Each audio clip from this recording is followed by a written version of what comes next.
ભગવાન શ્રી કૃષ્ણ ભગવદ્ ગીતાના 3જા અધ્યાયના 27મા શ્લોકમાં કહે છે, સઘળા કર્મો બધા પ્રકારે પ્રકૃતિના ગુણો દ્વારા કરવામાં આવે છે, પરંતુ અહંકારથી મોહિત અંતઃકરણવાળો અજ્ઞાની મનુષ્ય હું કરતા છું એમ માને છે.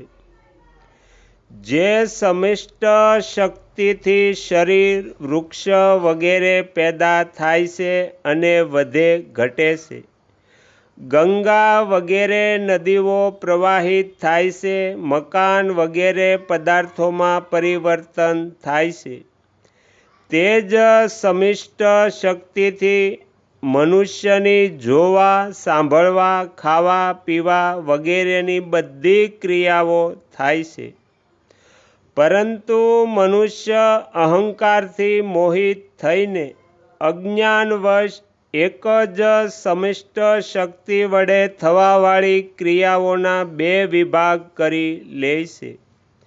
એક તો આપમેળે થવાવાળી ક્રિયાઓ જેવી કે શરીરનું બનવું, ભોજનનું પચવું વગેરે, અને બીજી જ્ઞાનપૂર્વક થવાવાળી ક્રિયાઓ જેવી કે જોવું, બોલવું, ભોજન કરવું વગેરે. જ્ઞાનપૂર્વક થવાવાળી ક્રિયાઓને મનુષ્ય અજ્ઞાનવશ પોતાના દ્વારા કરવામાં આવનારી માની લે છે.